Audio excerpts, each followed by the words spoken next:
In the name of Allah, most gracious, most merciful, I begin with the greeting words of paradise. Assalamu alaikum wa rahmatullah. And as you heard, these words mean peace be upon you. And I hope and pray that the few moments we spend together would be a source of peace. And also it would help us to understand each other more. I think it is a very good idea to have topics that bring people together of different nationalities, of different religions, and different ways of life. And I was really glad to see that there were a number of student organizations who had sponsored today's event. And it is time, really, for people to have more dialogue, to really begin to deal with topics, not only from what is given to us in the media, but actually, as we say in America, from the horse's mouth, or as they say in academia, from primary sources, going right to the primary source. And so tonight, we are hoping, inshallah, to look at part of the history of the Iberian Peninsula, what is known as Spain and Portugal today, and to bring to light some of the history that is not so well known in many of the institutions, but yet I feel is very crucial in understanding not only the history in the period that we'll deal with, but also in understanding what is going on today. And this topic, when we say Muslims' legacy, it is important for the non-Muslims who are here just to shed some light on what Islam is itself. Because unfortunately, we have been targeted, we have been chosen for some political, economic reason to be the bad guys, or to be the object of Hollywood and the object of a lot of propaganda that is coming through the media. When I was growing up in America, the bad guys usually on television in the movies were generally Germans, Japanese, Russians, and of course the native people. This was a given. But today in the media, or in the TV, the different situation programs and the movies, the bad guys are usually Spanish drug cartels, Jamaican posses, or Afro-American gangs. But the most sinister character you can bring to the screen today would be an Arab terrorist. He seizes his hostages and he announces to the world, I will not release my hostages until you release my comrades from the prison. And then the forces of justice go into action, the Delta Force, Chuck Norris, Arnold Schwarzenegger, Steven Seagal, and a number of our folk heroes today go into action to rid the world of the new terror. This is stereotyping. And many people have gone through this. The Japanese, even Japanese Americans and Canadians were interred. They were put into prison during World War II. And some of them were actually loyal to the country here. And so stereotyping can be a really ugly thing. And there are a lot of people who suffer. Even today in some parts of America, there are Irish Americans who are suffering because of what is going on in the United Kingdom. There are Irish people who are being targeted and feel stereotyped to a certain extent because of the IRA.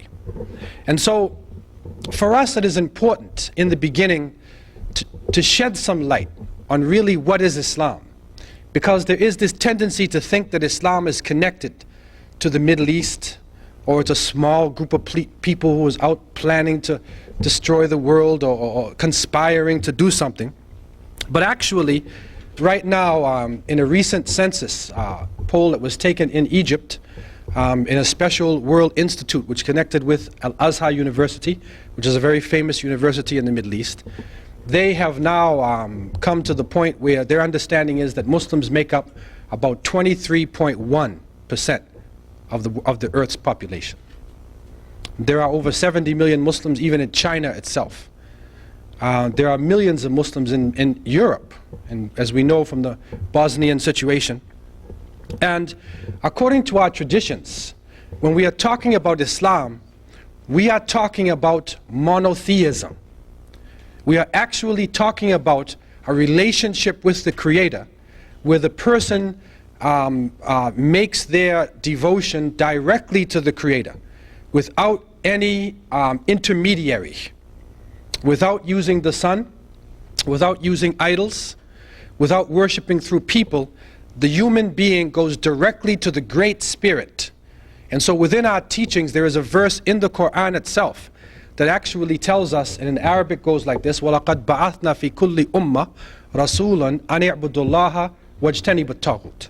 That we have sent to every nation a messenger, that they would worship Allah, or God the Creator, and they would stay away from false deities. So based on that, coming from our traditions, we believe over 124,000 prophets and messengers came to every nation and every tribe. Prophets came to China, to Europe, to India, to Africa, here in the Americas, every nation. وَلَقَدْ بَعَثْنَا فِي كُلِّ أُمَّةٍ. Every nation, a messenger has been sent. And in my travels, I've asked people about monotheism, and found, for instance, that on the Nile, that there's a book which is written according to a teacher named Ptahhotep, and it is considered to be one of the oldest writing forms, complete book forms that exist today. The teachings of Ptahhotep and papyrus. And in it you'll find clear trace of monotheism. Also in ancient Egypt there was a pharaoh named Akhenaten. His wife's name was Nefertiti. You probably heard that name before. And they say she was the first woman to be using cosmetics and feminine hygiene products and a number of things. But you'll find in the Psalms of Akhenaten, you will find clear monotheism. And it is said that Akhenaten himself had to do battle with the other people who believed in many different gods in ancient Egypt. And so the Psalms of Akhenaten, and in the Quran there's a surah, Hujurat, and you know, it is almost like you're reading Surah Al-Hujurat in some places. It talks about the tongues and the colors and the way that all people have been made and that there is one God. And so Akhenaten was really struggling to institute the belief in the power behind the sun, not the sun. In the Bantu religion, you will find some reference to the fact that Ntu means the cosmic spirit. And so many of the Bantu people related directly to a great spirit, a universal spirit, and they looked actually toward oneness. In Mandarin Chinese, I went to China and I was speaking to the people, and they have a term they call Shang Ti. And Shang Ti means the creator, the main God. And the way they described their concept of Shang Ti, meaning there was a main God and there's like a court. They said there's a court with other gods. It was almost the same way that the Meccans, the Quraysh, the pagan Meccans, were describing Allah at the time of the Prophet Muhammad, peace be upon him. It's just similar to that. They had one universal God, and they had Lat and Uzza and Suwa, and they had many different other gods that they were also relating to. The Cherokee Nation, recently I have come to understand that the Cherokee Nation, in this part of the world, the Iroquois as well, there is a strong tradition of monotheism in their teachings. And so what I am saying is that monotheism is not something which is particular to the Middle East. It is not something which is Semitic in our belief, but it is an understanding which relates to all peoples throughout the planet. The second point is that when we speak about Islam, and this is very important, and the people who are studying Islam today in think tanks, in universities, going to the primary sources, are recognizing when they look at history that Islam is not a religion in the Western sense of the term. In the Western sense, your religion is your dogma, who you believe as God, and you know, you might worship on Friday, Saturday, or Sunday, but when Monday comes, you go back to work as an American. But when we say in Arabic, Inna Dina Indallahi al-Islam, that surely the way of life, the word deen, surely the way of life with the Creator is Islam. And so what that means is that the word deen is a way of life. So in other words, in a deen, it's not just your religious dogma. It is a belief that pervades everything that you do. So in other words, your economic life, your social life, your political life, all different aspects of your existence are affected by your deen. And this is very germane to what I am about to say in terms of the legacy of Islam in Spain and further on. The Prophet Muhammad, peace and blessings be upon him, we are taught, was the last of this long series of prophets and messengers. And he said that the prophets and messengers, who included, according to our belief, Abraham and Moses and Jesus and Jacob and Noah, Joseph and all the different prophets of monotheism, he said that it is like a building, a beautiful building, and the people looked at the building and there was one place that was empty. And he said, I am that brick. I am the last part of the building, and with me is the seal or the finality of prophethood. Just before he died, or the year before he died, he made what is called the Arafat sermon. And in this sermon, he established that the people should worship nothing but the Creator, that all of their business dealings should be done in economic purity, that all interest relationships are ended. Don't take interest and usury. That's a serious statement, because if the oil sheikhs throughout the world and the people in the Muslim world took their money out of the banks and put it in a bank with no interest, you would change the economy of this planet. And that probably is the bottom line in terms of why some people are paranoid about an Islamic state. It's not the other things. But if you take those billions of dollars and you start giving loans to people with no interest, then the people who are taking interest and exploiting you, they're in trouble.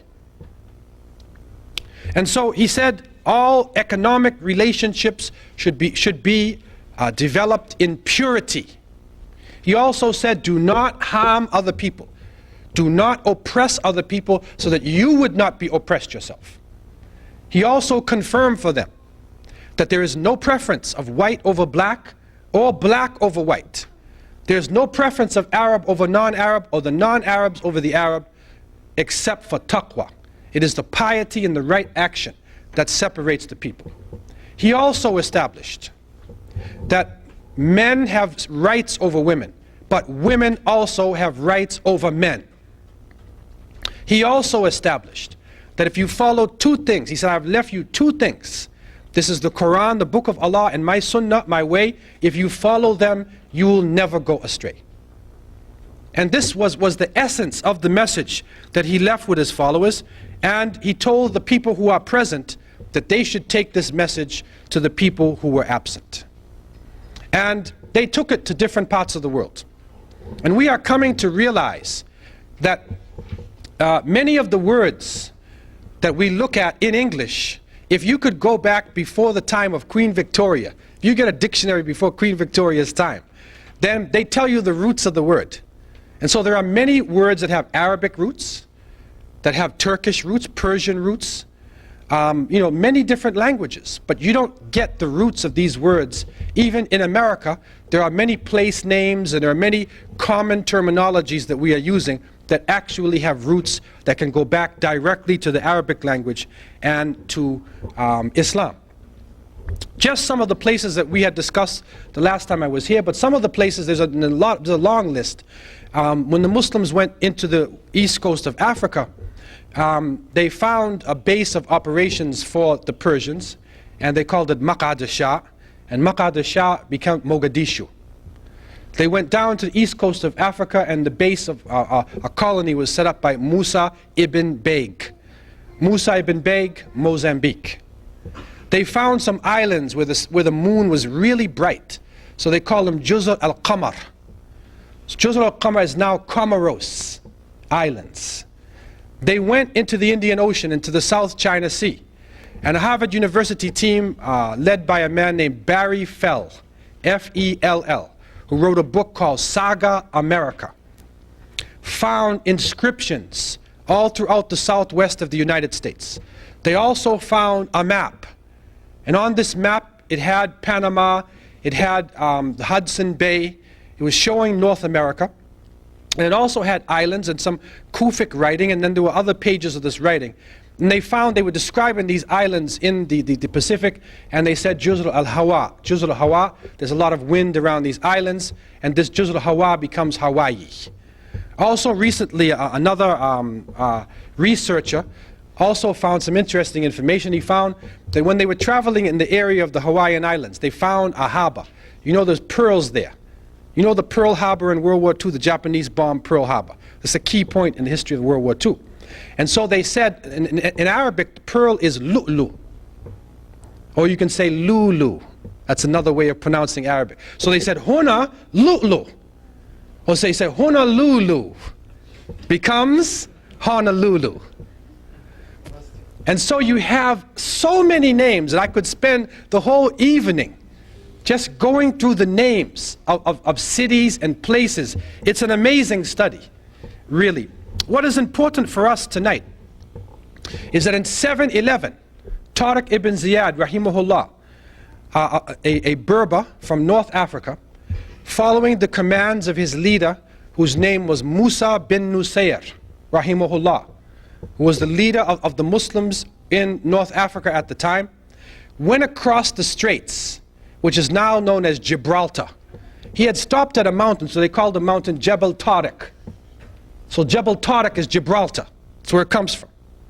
He stopped at the mountain, and they were actually responding to a cry that was being given by monotheistic people who were living in the Iberian Peninsula. And when you study the history of the Iberian Peninsula and the Gothic people, and you study the Catholic Church and what was going on, right around that time, around 711, there was a king named Roderick. And he was ruling the area in a feudalistic way, in the sense that the people were really in grueling toil. And they were suffering underneath his rule. And the Jewish people who were living in the Iberian Peninsula were being tortured, and there's a report that over 50,000 of them were forced to accept Catholicism. They were forced to change their religion, and they were being persecuted. And so a number of monotheistic people were being persecuted, and they called out to Musa bin Nusayr. And there is a report even of a ruler, Roderick's ruler, his name was Julian. And he was controlling Ceuta and Tangiers, Tanja. He was controlling this coastal parts of Morocco for the king of the Iberian Peninsula. And you know, he was oppressed by the king. There's a long story about Julian. But Julian went to Musa bin Nusayr. And he said, the people are ready now for liberation. They're ready for somebody to take them out of this rule into a rule where they would live under justice. And so Musa bin Nusayr, rahimahullah, sent Tariq ibn Ziyad, and they went in 711 across, and they met Roderick in a decisive battle. And after this decisive battle, which was won by the Muslims, they continued to go north. As they went north, they found that the people were actually glad to see them. And they found that there was almost no resistance.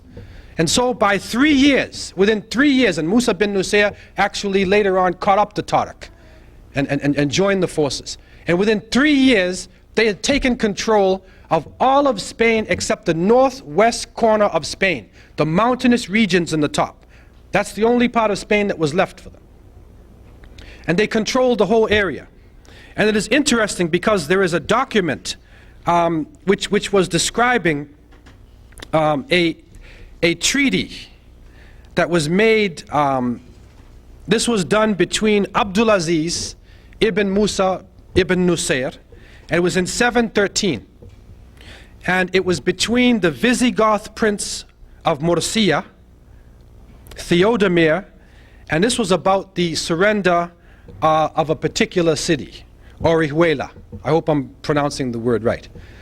And when it discusses this treaty between Abdulaziz and the Prince of Murcia, in the treaty it clearly states that the Christians and the Jews who were living in the city would maintain their synagogues and churches, that they would be allowed to have autonomy in the city, that the princes and the rulers in Murcia would be able to maintain most of their belongings. They did not have to surrender their belongings to the Muslims. That just about all of the slaves in the city were immediately freed. And when you see this, when this treaty came about, the people were joyous. The taxes that were on them in Roderick's time were lifted from them. And so this type of justice, when established in a practical way, the news of this spread throughout Spain. And this is really, I believe, the reason why the Muslims were successful in taking so much of the territory in such a short time. Because if they were a terrible force and were oppressing people, surely the people would have resisted. And when you look at the numbers of the Muslims, you will find that the number was very small. Some reports say that when Tariq met Roderick, Tariq's forces were only somewhere between 16 to 20,000 men. Roderick's forces were over 100,000. That's the type of odds that they were facing. But the people were suffering under oppression, and so they were able to establish themselves in the Iberian Peninsula. What developed out of that was what I would call a multicultural society. It's a multicultural society where people were allowed to be non-Muslims and have their own houses of worship. They were allowed to carry on with their arts and sciences. They were also allowed, to a certain extent, to even judge themselves. In small matters, Jewish law or Christian law would apply to the people within their enclaves, within their areas. The general law of the land was the law of Islam. Also, it was a common thing to find a person in what the Muslims call Al-Andalus. It was a common thing to find a person who could speak Arabic and a dialect of Spanish and could read Latin. So with this ability, being able to speak Arabic, speak Spanish, read Latin, they were prime sources of translation. And so that multicultural context that they were living in allowed them to be sources of information where they could go from Latin right over to Arabic. They could go from Arabic into Spanish, into Latin. And so that kind of a society developed to such an extent that even in Jewish literature, Maimonides, Ibn Ma'mun, was one of the famous philosophers and scientists of Jewish literature. He existed during this time, and it was considered to be, during the Muslim rule, one of the golden ages for the Jewish in terms of arts and sciences. They called the country Al-Andalus. This is an Arabic word, and it means something to the effect of to become green at the end of summer. To become green like a garden at the end of the summer. And it was such a beautiful place. And the way they describe the cities in Al-Andalus of Toledo and Seville and Granada and Cordoba, Valencia, and the areas, the descriptions that come in the literature is beautiful descriptions of people being able to live what I would call in a holistic fashion.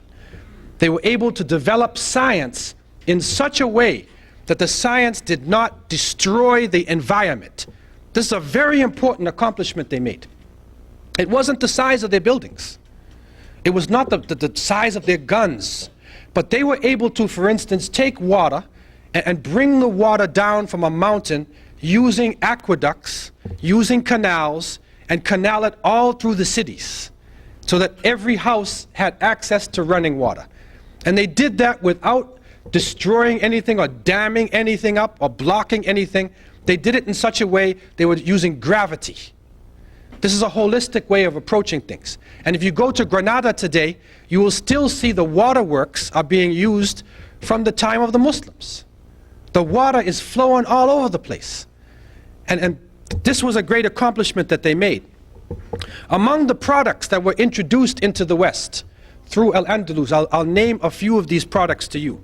Cotton, paper, glass mirrors, street lamps, salt, colored glass, silk, satin, pepper, cinnamon, handkerchiefs, deodorant, kerosene, linen, firearms, cotton balls, paper money, postage stamps, book binding, clocks, ceramic tiles, nitric acid, soap, astrolabes, compasses for navigation, slide rules, rulers, surgical instruments, windmills, spinning wheels, rose water, maps, globes, citrus and nectar fruits, carpets, eyeglasses, curtains, test tubes, porcelain, fine furs, velvet, almanacs, and encyclopedias. So you can see right away that some of the contributions that they have made, that's a legacy in itself. Because we are benefiting from this, and I can go on with the different aspects of culture that the Muslims developed in that part of the world and other parts of the Muslim world, and they made it in such a way that it was usable for Western society, and it helped Europe to come out of the Dark Ages. Because again, if you read in most of the history books, after the fall of the Roman Empire, then they say it's the Dark Ages, right? And the lights go out. And it's usually a little chapter. Then the Renaissance. The Renaissance is back in, the lights are on, and everything is good. What happened between the year 700, okay, to 1500? What happened in that time? It was the Dark Ages? It was the golden age of Islam. It was the golden age of Islam. And I want to just talk about some of the contributions that were made by Muslims. And this can get very complicated. But I just want to talk about some of them tonight, just to show you some of the legacy that came from Spain and from Baghdad and from Cairo and Qayrawan, Morocco, and all over the Muslim world. In mathematics, Al-Khwarizmi, Thabit Al-Mahani, Ibn Yunus, Ibn Hamza. There's a number of names. Muhammad bin Ahmed. Some of the achievements made, they began algebra and symbols and equations, developed Arabic numerals, Sifr, 0, Arabic numeral system. They established a logarithm. They founded the general formula for solving third-degree equations. They founded trigonomic ratios, formulas, and equations. And you can continue to go on, and you'll see calculus and trigonometry and all of these areas of math have a debt to Islam.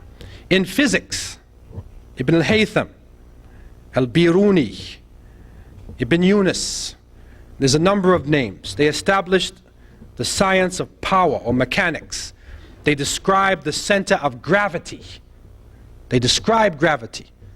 So when that apple hit Newton in his head, okay, he was probably reading an Arabic book, and it woke him up from his sleep, and then he turned to the page on gravity. But what comes to us, the apple hit him in his head, and they say he discovered gravity. Muslims had described gravity in details long before Isaac Newton. Also, they described mechanical properties of geometric bodies. They developed the hydrometer, aerometer, the lever, balance, scale. They measured specific gravity of different substances, invented the pendulum, the spring and wall clock. Also you find in chemistry, Khalid ibn Yazid, Jabir ibn Hayyan, Al-Kindi, Al-Razi. You find they introduced atomic theory of matter. They developed processes of evaporation, sublimation, crystallization, distillation, filtration, pigmentation, melting. They introduced methods of steel making, metalwork. They developed procedures for dyeing of cloths and textiles. They established preparation methods of chemicals, sulfuric, nitric and hydrochloric acids, ammonium chloride, silver nitrate, mercuric oxide, chloride, sulfide, sodium. They developed chemical processes and methods for manufacturing of glass, soaps, perfumes, resins, oils, paints, paper, sugar, gunpowder. They introduced the uses of jars and flasks, scales and tubes, and you can go on in terms of the things they were introducing. In astronomy, Al-Battani, Al-Biruni, Al-Farghani, and you can go on. They developed astrolabes and sextants, prepared star catalogs and tables of planetary motion, named over 200 stars with Arabic names. They proved the earth as a spherical shape. They calculated the length of terrestrial degree, determined the earth's circumference and diameter. They measured solar inclination angle. They charted the positions and orbits of stars and planets. In medicine, you find Ar-Razi, Ibn Sina, they call him Avicenna. In his work, Al-Qanun fi Tib, the law in medicine, you find they performed gynecology, obstetrics. They wrote medical encyclopedias. They performed therapy procedures. They prepared mercury ointment. They discovered a blood circulation and described the pulmonary circulation and the function of lungs. They recognized the contagious nature of tuberculosis and the distribution of disease by water and soil. They performed surgical treatment of eyes, ears, and teeth. They used and described over 200 surgical instruments. Over 200 surgical instruments. It's amazing. They describe 130 eye diseases. And they characterize 143 drugs. In pharmacology, Jabir ibn Hayyan, Ibn al-Bitar, Dawood al-Antaqi, Ali ibn Isa. They prepared alcohol, acids, nitrates, carbonates. They introduced the use of picrotoxin. They prepared chemical medicaments in pills and solutions. They established chemist shops for dispensing prescriptions. They introduced to Europe quite a number of medicines and herbs which betray their Arabic name. Al-Kanna, alcohol, alcohol. Alcohol is Arabic word. Al-Kali, alfalfa, camphor, cotton, hakim, jasmine, saffron, etc. In geography, Hisham ibn al-Kalbi, al-Yaqubi, Ibn Jubair, al-Idrisi, al-Mas'udi, and you can go on. They invented many geographic and surveying instruments and devices. They prepared many accurate and detailed nautical and land road maps of the world. They calculated and prepared ephemeris tables of ocean tides and seasonal winds. They described the lands and the natives of the New World in their reports. Now, someone would say, well, how do they know this? And you go on in astronomy, history, a number of subjects. How would they be so good in these subjects? I want to take two areas. In the area of geography and astronomy. So what is important about the stars and direction? What is important about the geography of the world? All of the Muslims, up until now, are concerned with direction. Because every time we pray toward Mecca. So therefore, wherever you are, you have to determine where Mecca is. I walk around with a compass on. And wherever I am, I can just do my compass, and and I can figure it out based on knowing, which direction it is, and find where Mecca is. So therefore, it was a natural thing for Muslims to get into the direction, and always to be looking at the sun, to know what time of day it is, because of the cycle of prayer. It's a natural thing. Also, pilgrimage to Mecca. Every Muslim should try to make pilgrimage to Mecca once in a lifetime.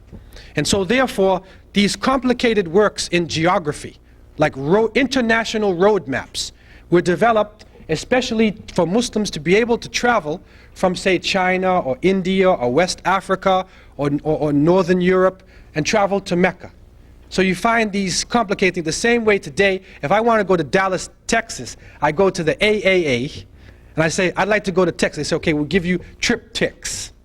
And they say, okay, take route such and such, and then you go south on that route, and they'll give you the maps all the way, right? So this is a similar thing. They show you the geography, and they'll show you, and many of these books are still existent today.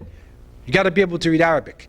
And they'll show you, you take this route, and there's water on this side, there are hostile people over here, there's poisonous snakes in this area. They describe the way for you, so you can make it safely by land or by sea to get to Mecca. So it was a natural thing for the Muslims to be able to determine the different areas.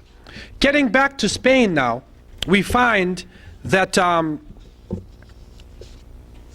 Tariq ibn Ziyad rahimahullah, in the year 756 AD, a man by the name of Abdurrahman al-Saqar, Abdurrahman the Falcon, who came from Damascus. He was part of the Umayyad dynasty. For those Muslims or those who are studying history, he was part of the Umayyad dynasty. He fled because of an internal war that was going on. He fled to Andalusia. And he established, the people accepted him as their ruler, and he established a dynasty, a very important dynasty of Umayyads who were living there. And he was able to immediately establish his capital. He took Cordoba, we would say Cortaba.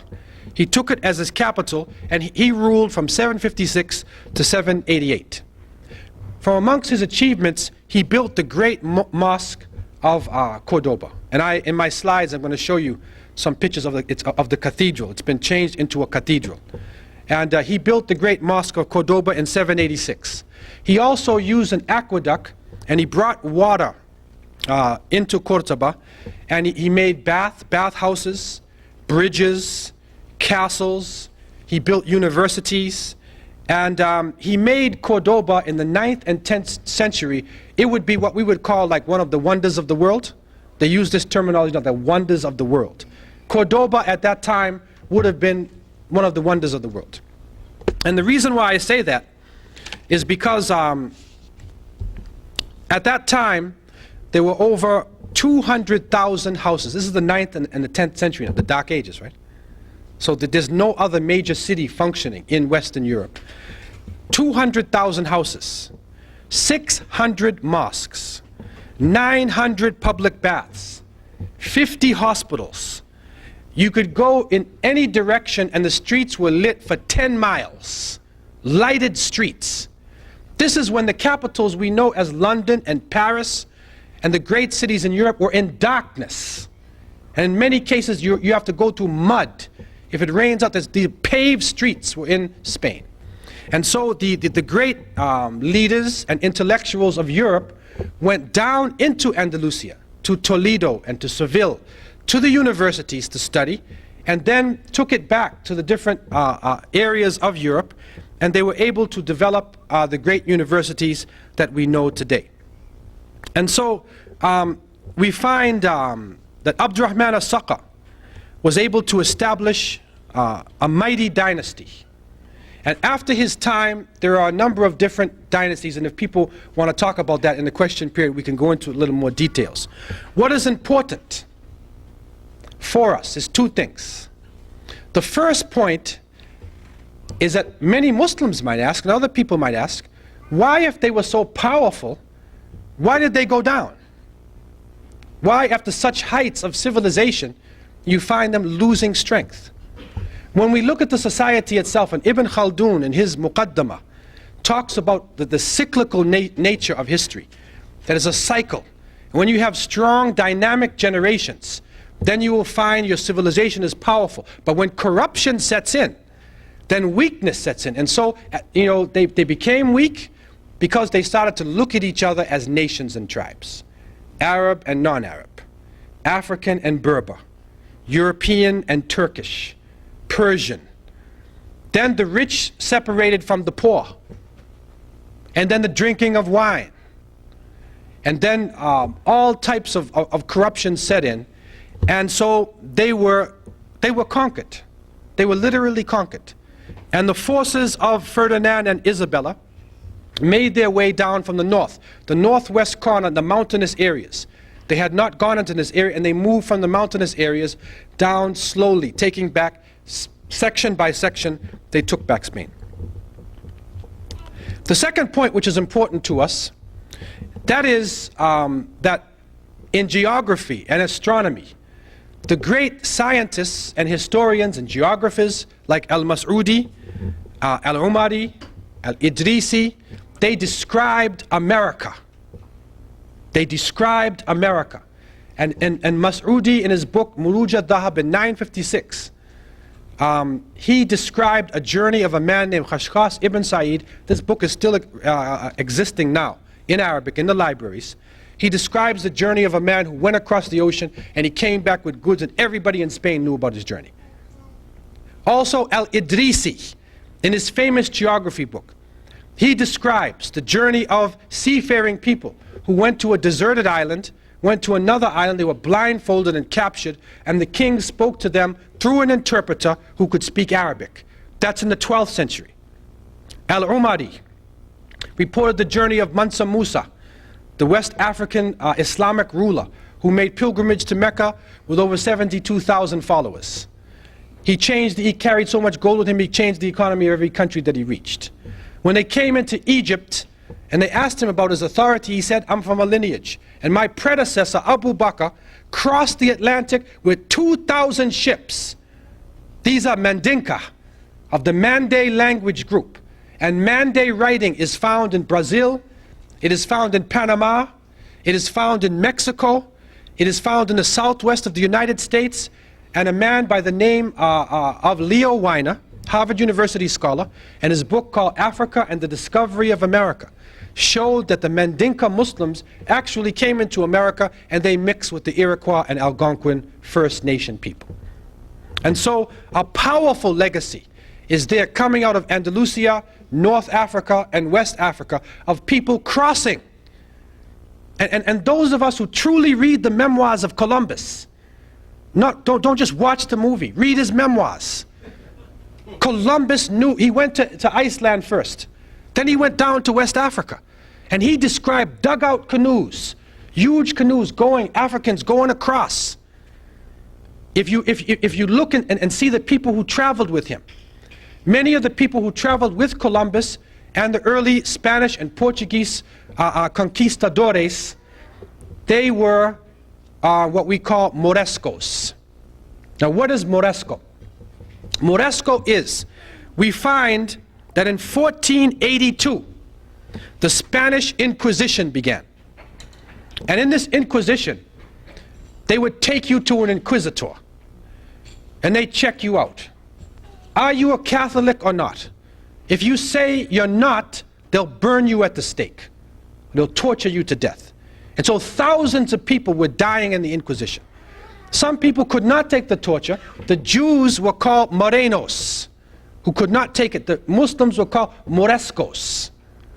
Now, what they had done when they were coming down, they conquered Muslims and they made them slaves. Is another term. It comes from Mudajjal. Mudajjal in Arabic is like a name of ridicule. So Mudajjis. These people were as slaves. And there was rules that were being passed with the Jews and the Muslims would be used as slaves by Ferdinand and Isabella and the forces of Aragon and Castilla when they were coming down. And so in 1492, the importance of that from our point of view, and it's always good to see history from two sides, right? 1492, like they said in 1992, it is the age of discovery, right? The quincentennial 500th celebration of the age of discovery. And I'm asking myself, and many people will ask, especially if you're a native person, right? And many of us have native blood. My grandmother's a Mohawk, right? So I'm saying, if you have this blood, you know, you're asking yourself, when Columbus landed on the shore, okay, the people were standing there looking at him. So how can you discover a place when the people are standing there looking at you, and they've been there for 10,000 years, they have great civilizations, the Aztecs, the Incas, the Olmec people, the Mayan people, they had pyramids. There's pyramids in Mexico. Go to Belize, go to Mexico, you see pyramids. In Peru, there's pyramids. Mexico City was larger than any city in Western Europe.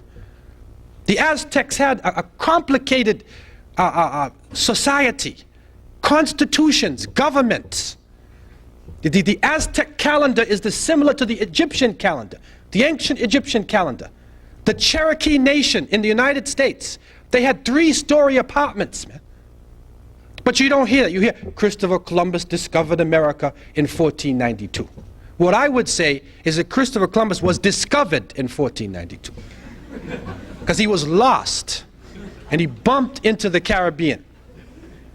He thought he was going to India, so the great Khan, right? So he said, you're Indians.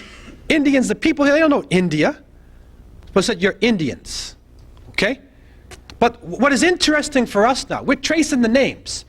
And you'll find on the Nina and the Pinta and the Santa Maria, you trace some of these names. The captain, I think it's of the Pinta, is Boabdil. He has a name, Boabdil.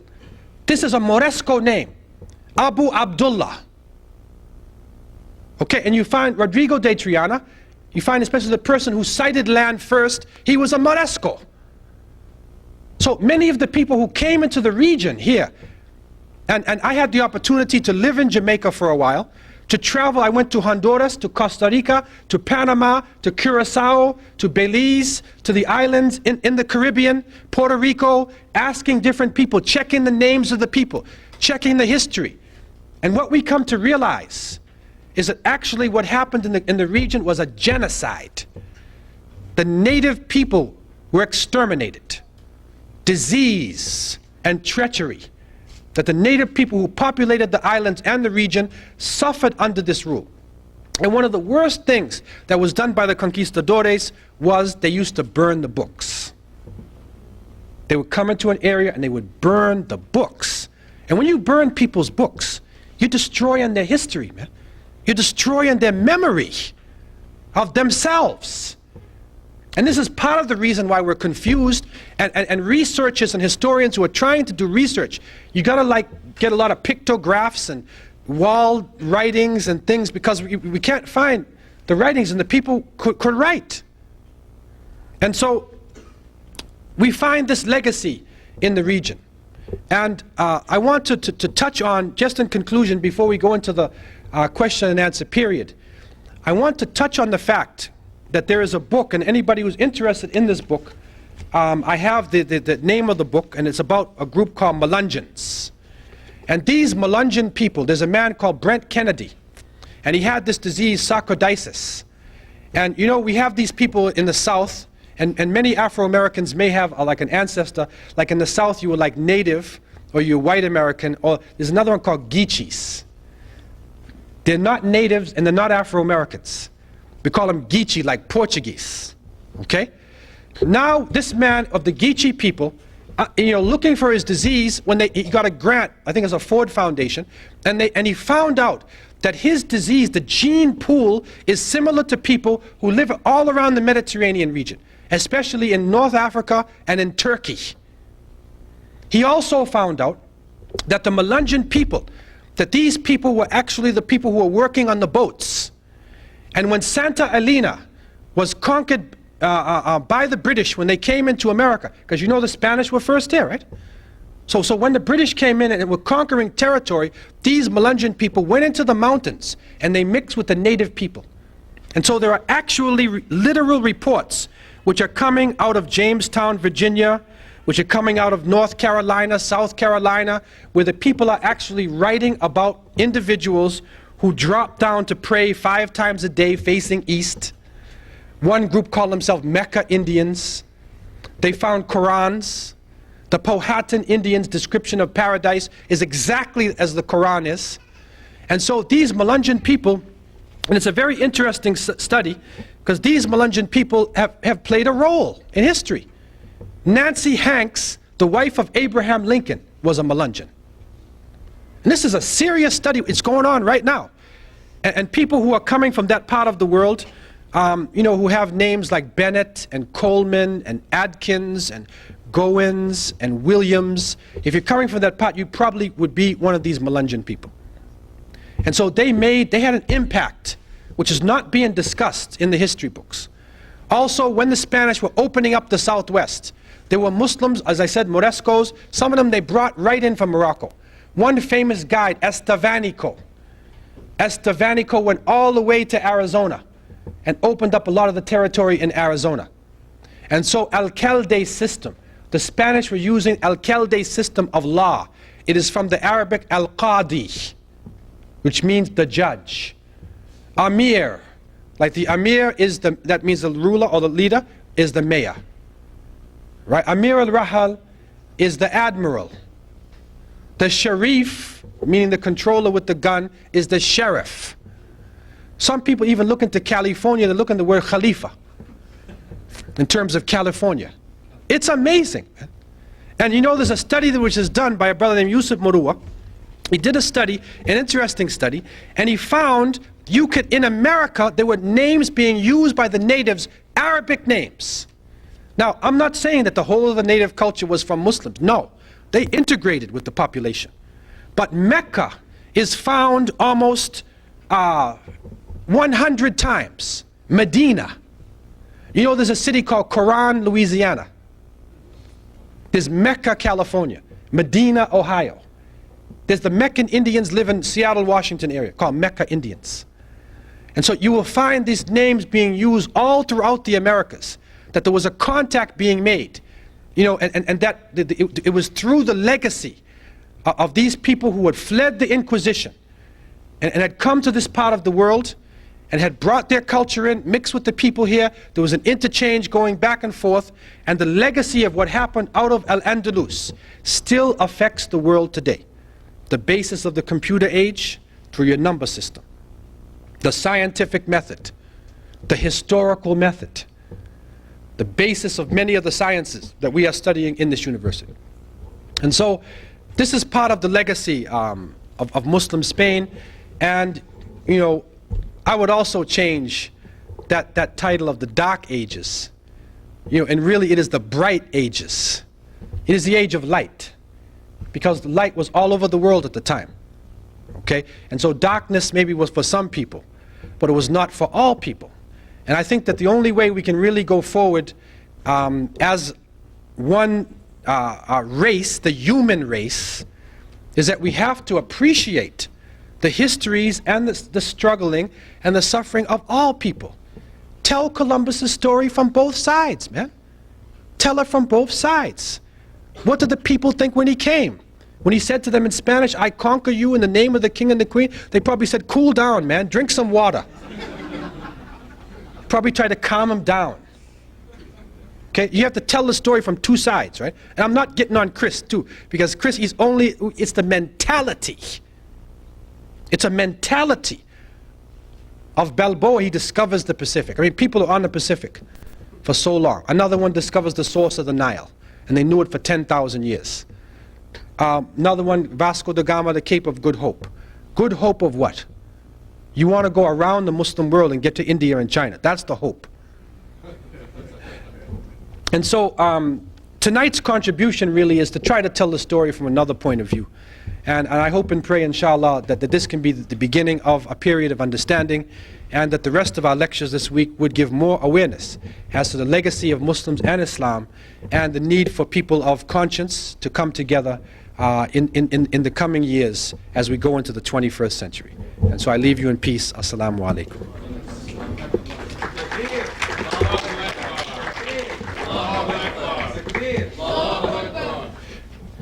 Now, I want to open up the floor for a couple minutes for any questions that anybody may have, or any feedback that you have.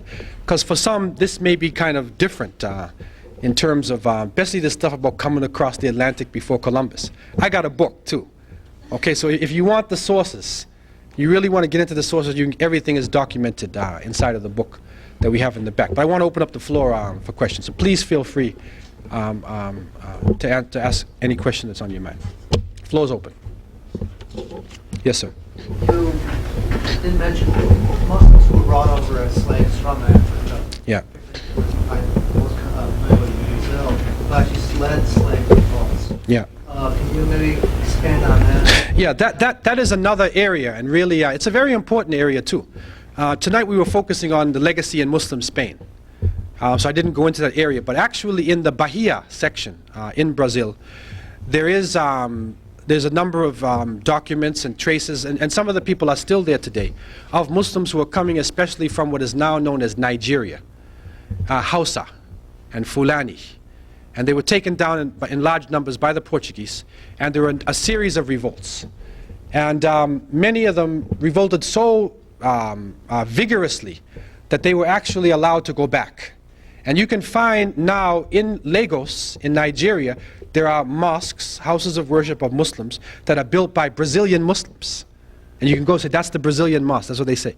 These are people who were captured, taken to Brazil, and returned.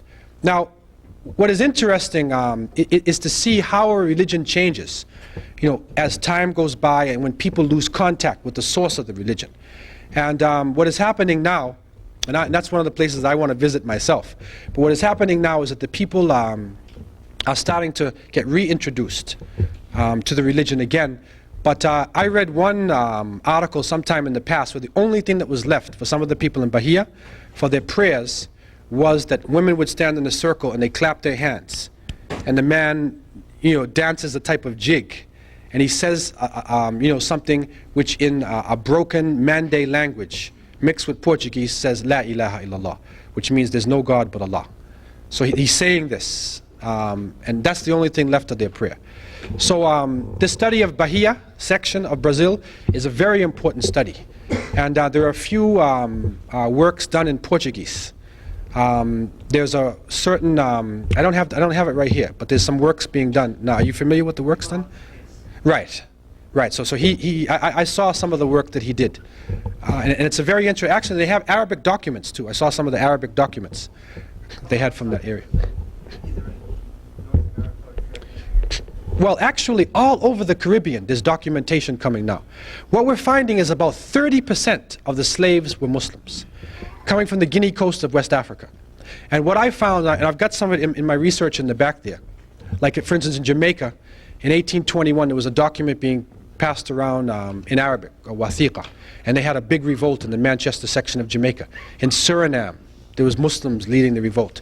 Toussaint Louverture, one of his generals was called Macandal. He was an imam. I went to Bahamas, and they had these documents. They told me it was Amharic, it was Ethiopian. But when I went in there, it was Arabic.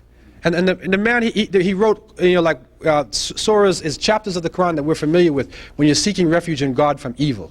He wrote Nas, Falaq, Qul Huwallahu Ahad, Ayatul Kursi, Isti'adha min ash-shaytan. That's what he was trying to do. And they said it's Amharic, because they didn't know that it was Arabic. And so there's a series of things coming. Also the names of people. Because of the attitude that the early Portuguese and Spanish had coming in, they were so paranoid of Muslims because of the war they were fighting, that they would not use the name Muslim when they described somebody who was a slave. So you won't find the name Muslim being used. See, this is what threw people off for a long time, because you didn't see a name. But now we're re-investigating the names. And you find names like Bubakar or Bukar, which actually is Abu Bakr. You find like Wali. You find a lot of West African names, Jalo and Kaaba. And these are very well-known Muslim names. And you can actually trace the ports on the Guinea coast of West Africa where they were taken. This is how the percentages are now being reanalyzed. And in terms of knowing the percentage of Muslims who came, is a large percentage actually. The Maroons in Jamaica, in the Maroon territory, there's a Quran up there. So the Maroons, who were originally they call cimarrones, like wild horses, because they escaped from the Spanish and they were fighting the Spanish. They were a conglomeration of different tribes. So anybody who would escape, you go to Maroon territory. But the Muslims were one of the powerful groups. Wolof, Mandinka, Hausa, Fulani, they were one of the groups, powerful groups who were resisting the slavery. So there's slave revolts. And in America, there's a book called African Muslims in Antebellum America. It's by a man named Alan Austin. And you can get the name of it back there in my book. He actually brings the primary documentation for a lot of places, even for the United States. And so there's a series of people. There's a book called The Fortunate Slave, another one by Philip Curtin called Africa Remembered. And these books trace Muslim slaves in the United States. Actually, just recently, there was one slave, his name was Umar bin Said. I think it's South Carolina. And they actually had handwritten Arabic letters and documentation. It was sold in New York City. And there's a library now going to be in Detroit. They bought it in Detroit. And they're going to have it on display soon. It's Arabic handwritten document by Umar bin Said. And so there's a number of things, works like this that you will find. Okay? Yes, sir. Yeah, okay. Do you have that?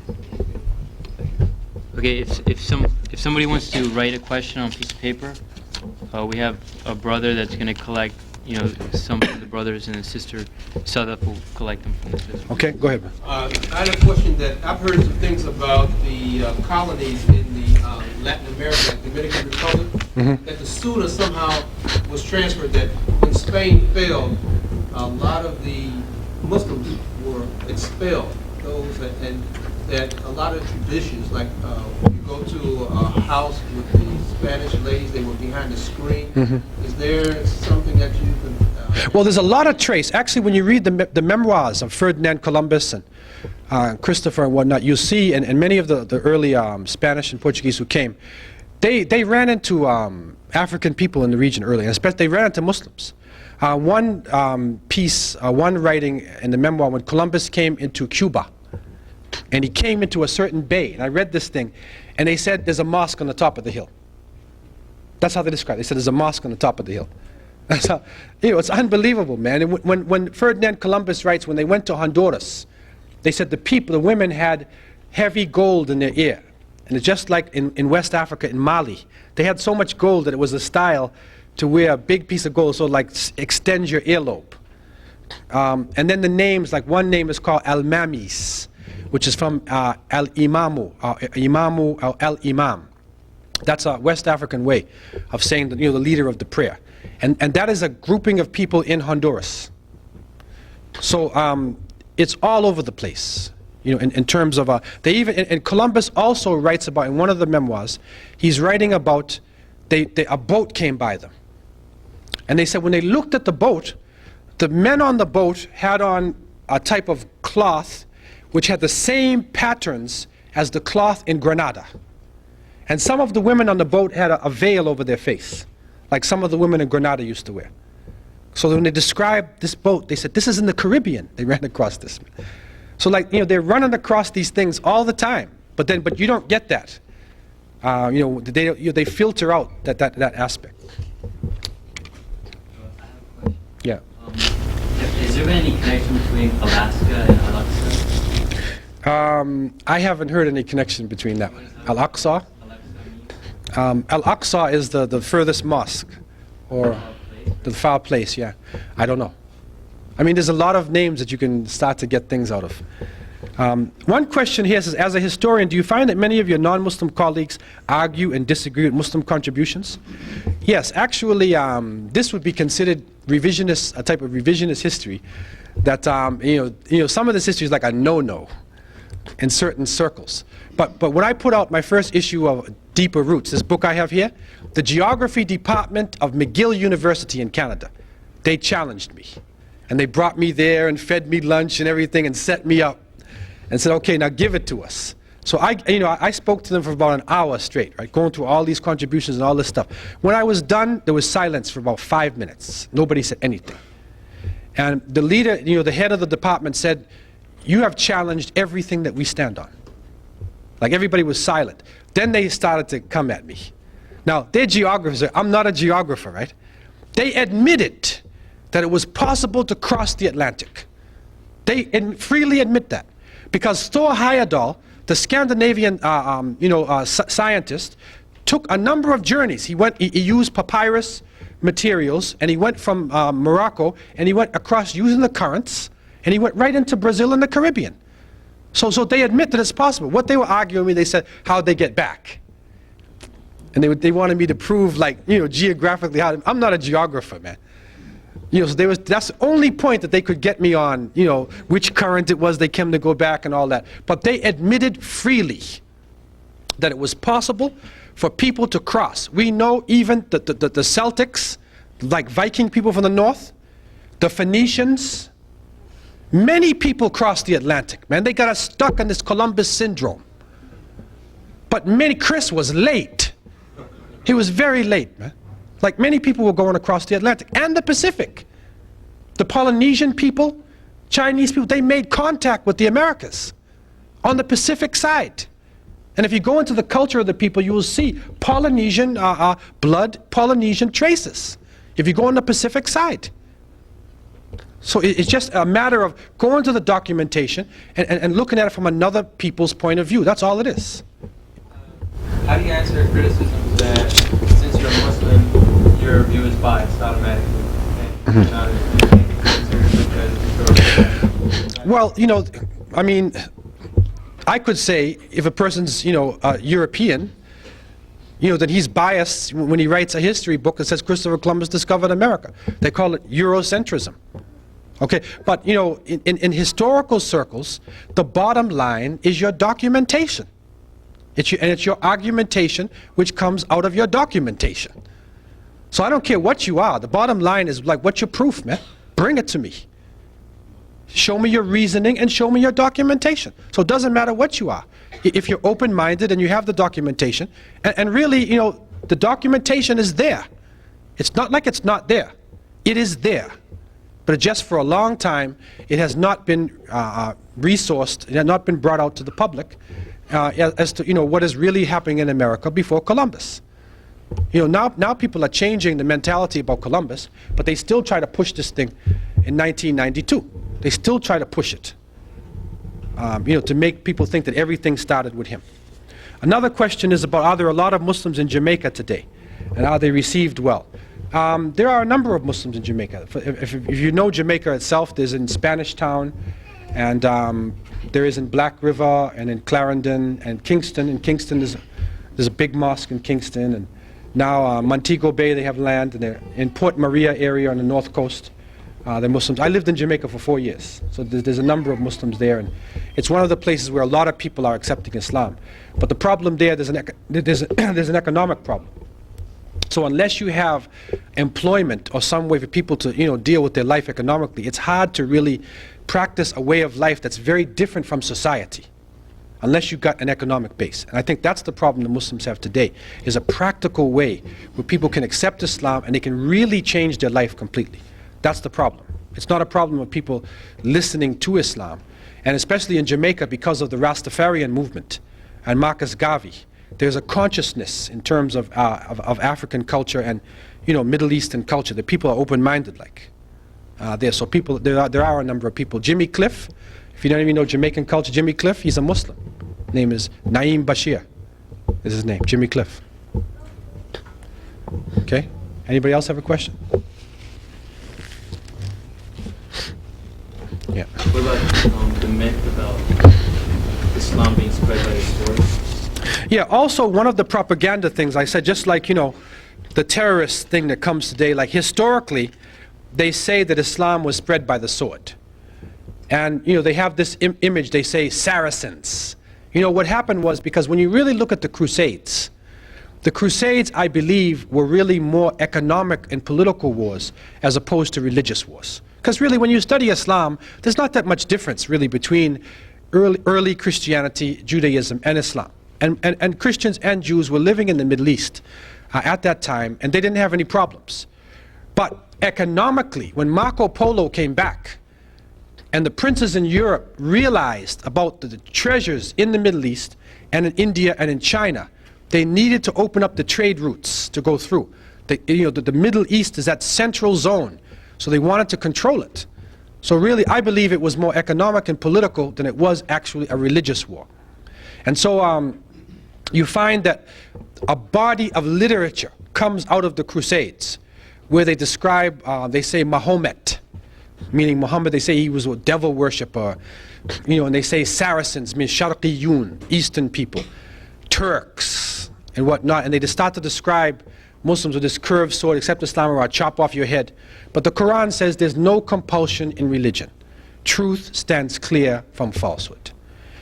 What you do find, for those of you who have studied history, in the 7th century, at the time when the Prophet Muhammad, peace be upon him, came, there was the Byzantine Roman Empire, okay, Eastern Orthodox. The capital was Constantinople. And there was the Persian Empire, Sassanid dynasty, okay, in present-day Iran. And so these were the two world powers in the Middle East. And so they attacked the Muslims. The Romans attacked from the north, and the Persians attacked from the east. So the Muslims responded to the attack. When they responded to the attack, the Sassanid dynasty was in a corrupt state, and it fell. And so they opened up all the Persian holdings. The Byzantines were also in a weak state, And so they took the Byzantine holdings in Palestine, and they went right around North Africa. They were all Byzantine Mediterranean holdings. So it was a war going on between the Muslims and the Byzantine Roman Empire.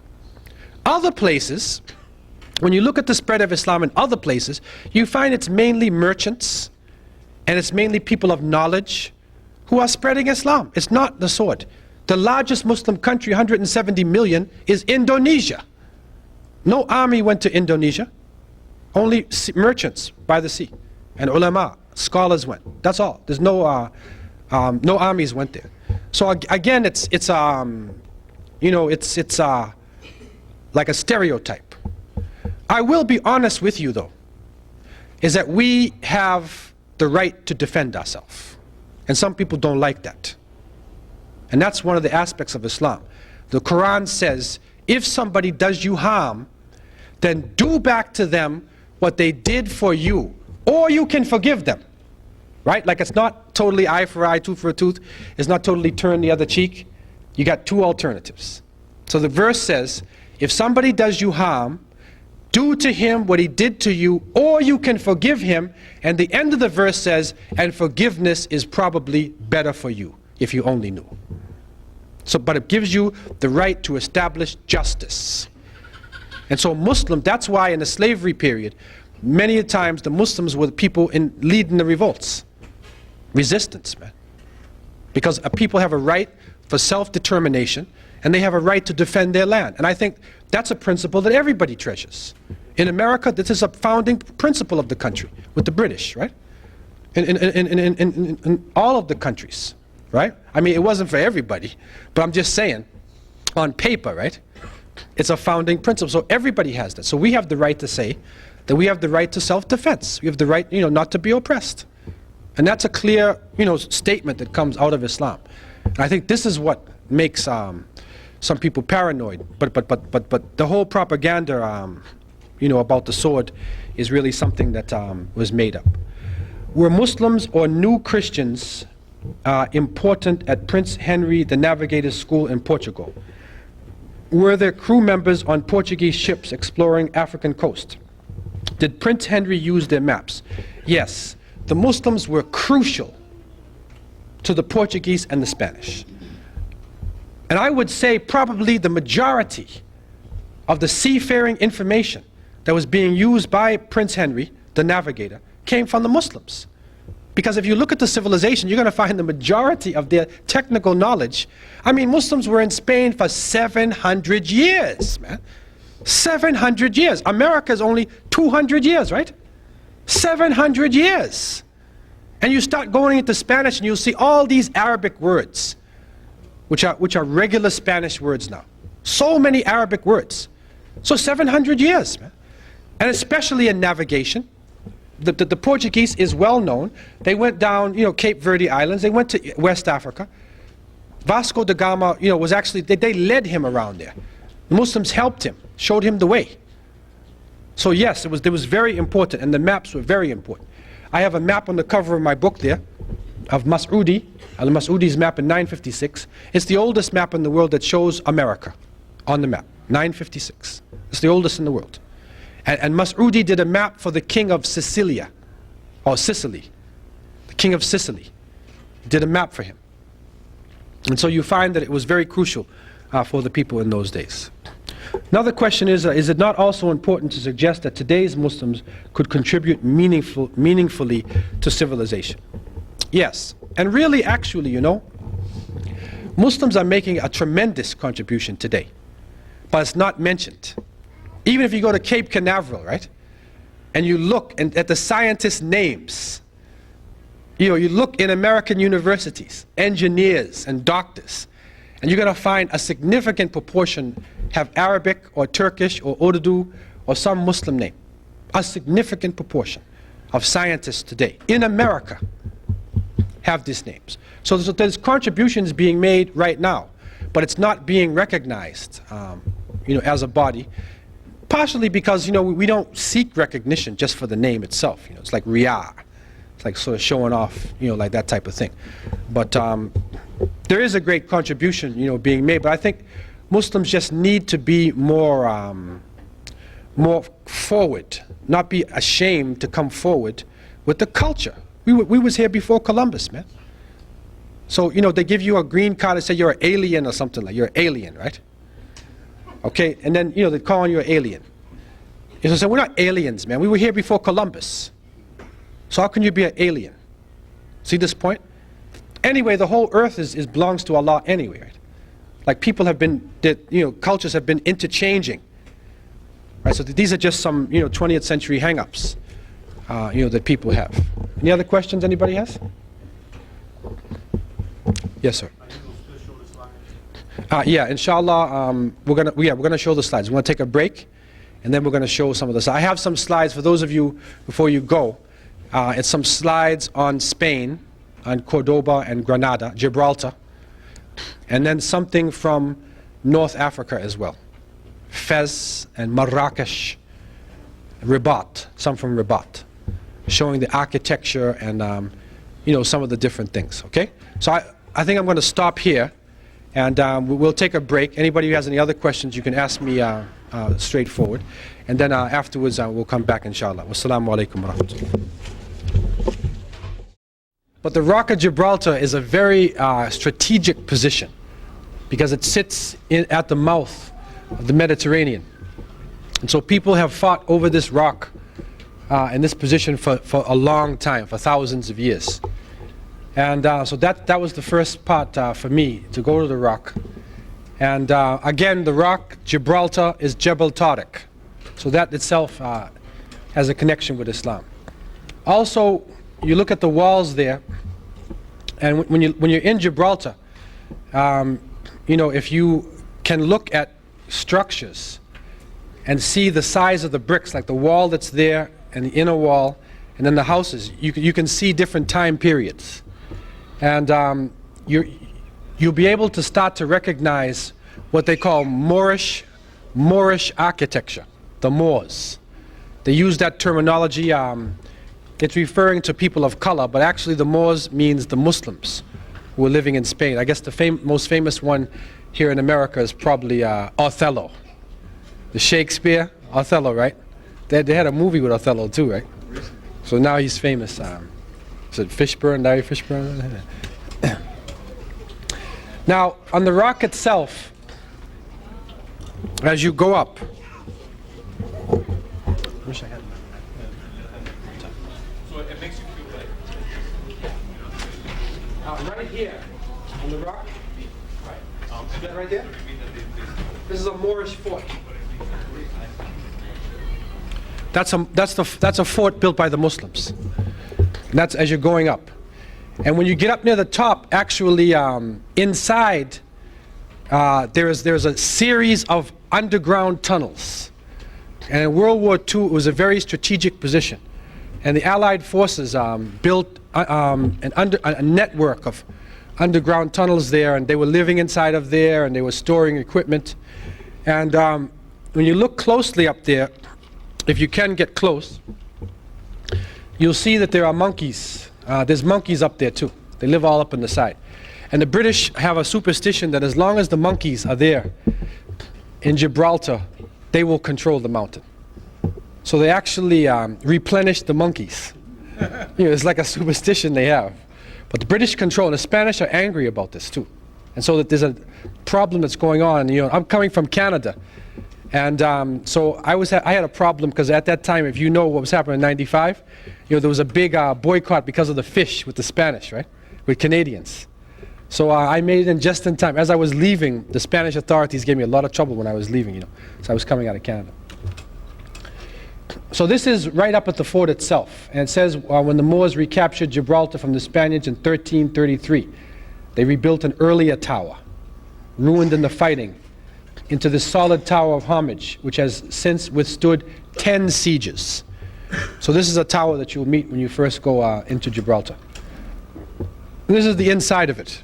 They're doing it over again to show how the Muslims lived on the inside of the tower itself. Now, when you're standing on the top of the rock, this is a shot from the top of the Rock of Gibraltar. And then you're looking down on the Spanish coastline.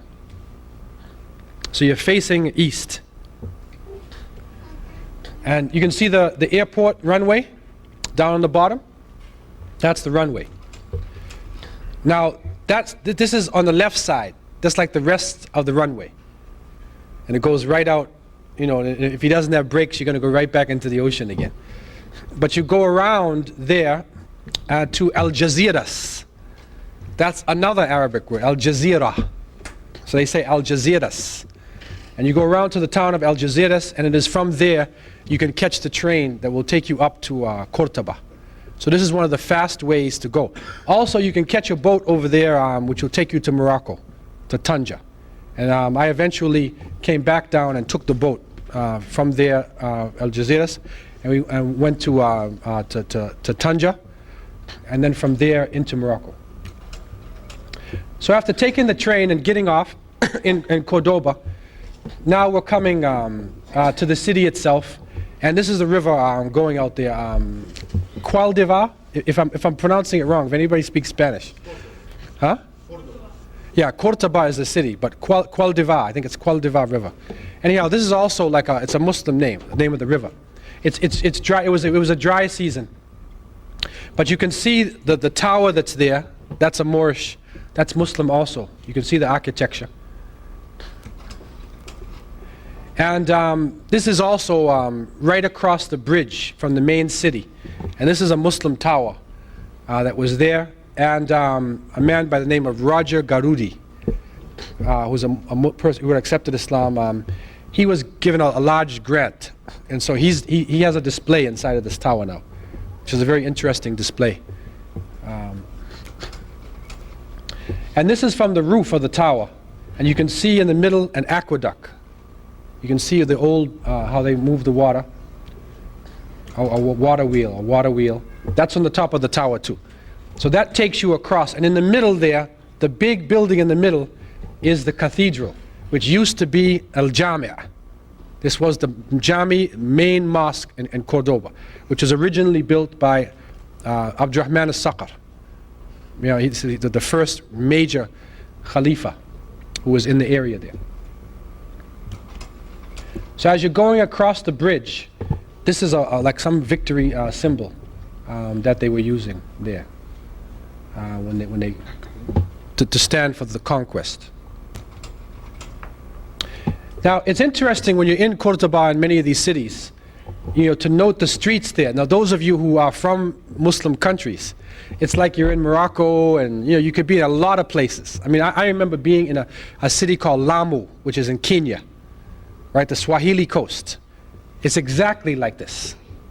It's the same type of narrow streets and the way that the buildings are built. Because the buildings are built in such a way, the emphasis is not placed on the street. The emphasis is inside the building. Because the Muslim emphasis is that your home would have a big courtyard where your family can be, you know, inside there and relax themselves, and have a courtyard and have everything they want right inside the house complex itself. And now we're coming to the cathedral. And when the Spanish took over, they converted this from the main Jamiat mosque, which was probably the largest mosque in Europe at the time. They converted it to a cathedral. This is a shot from inside the courtyard of the cathedral. Now you can see it's a little dark, but this is something left there on the wall where you can see totally the Islamic doorway and the designs and everything. It's still there, left intact. This is one that was left intact. But this is how they convert it. The door is there, and then you look on the top and you'll start to see other types of sculpturing, and they add on to it. So this is what they did in terms of making the conversion. So you find this all over the structure itself. And now this is inside. And from what I was reading in one tract, that the people who took this place, they actually wanted to destroy everything, including the columns and everything. But the king at the time had some appreciation for architecture, and he said, do not destroy the columns. So the columns are still there. That's the Islamic style column. But you see, if you look down on the bottom there, you see the squares on the bottom? These are graves. the aristocrats were given portions of the cathedral to bury their family members in it. So these are graves, and all throughout it you have sections where it has graves, and they put gargoyles and all types of creatures and things on the wall, and statues and images. And unfortunately, this is really, for us, it's really defacing a mosque, because the graves are not supposed to be inside of the masjid, and you're not supposed to have statues and pictures and things inside of your masjid also. Now this is the main mihrab, and you know, it really hurt me, because he's dealing with the verses, you know, huwa Allahu alladhi la ilaha illa huwa alimul ghaybi wa shahada, and then at the end it says subhanallahi amma yushrikun. Allah is glorified and above all that they associate with him. And in shirk is all inside this place. Polytheism is all in the place, man. And it really hurt to read those verses, you know. And there was a tour guide who had a group of Spanish people, and they were touring, and so I asked one of the brothers who was with me, who was an Andalusian Muslim who was taking me around. So I asked the brother, I said, stand in the crowd and just listen, tell me what he's saying to them. So he stood in the crowd, and he came back and he said, what they say is, this is the mihrab, and the Muslims believe that Muhammad lives in the mihrab. And so if you do anything that, you know, if you do any evil or do anything, he will come out and get you. That's what he was saying, man. Subhanallah. So it is really unfortunate, you know, what is going on. And they will not let you make salat there. Like some brothers want to make 2 rakats, they will stop you. They'll pull you out of salat. And I'm God. Well, you cannot pray inside that building. The ceiling right next to the mihrab is still, the Islamic design is still there. Now this is Medina to Zahra, and the Khalifa al-Nasir. This is one of the later Khalifates in the Umayyad period after Abdurrahman al-Saqqa. And this is when they started to get corrupt. He built a city outside of Cordoba. And he built it to keep his own capital there and to keep his power. He did not want to be associated with the people in Cordoba itself. So he built this beautiful city outside there, and they say it was one of the wonders of the world at the time. And you know, he had like a man-made lake, and he had a sitting place in the middle of the lake with pearls and gems and water falling all around him, and all types of wonders were inside of this place. But you know, they brought a sheikh one time from North Africa. He was considered to be known for what they call zuhud in Arabic, zuhud, which means that, you know, you're not into the material world. He was austere. And when the sheikh came here and saw this, he said in a poem, "O Medina to Zahra, you know, every house in Andalusia has contributed to your building, and one day you will help to build every house in Andalusia." And sure enough, within a few weeks after the sheikh made this prediction, there was an internal revolt that went on, and it was destroyed. And the people took all the riches. They couldn't take it anymore, because this is when the Muslims, that they have become corrupt, man. And so all that's left now of the city is the ruins. But you can see the complicated rooms and waterways and a number of things that are still left in the ruins. You always see these channels. This is how they used to channel their water in. They had an interesting system, and the channel goes from up to down. It's like built in such a way that gravity carries the water. It carries it right in to your apartment. Some of the ruins, Medina to Zahra. This would have been his main court. They said was in this area. Now this is an artist's conception of the Khalifa himself, and there are European dignitaries who are visiting the court of what, you know, Medina to Zahra could have looked like actually when the Khalifa al-Nasir was there.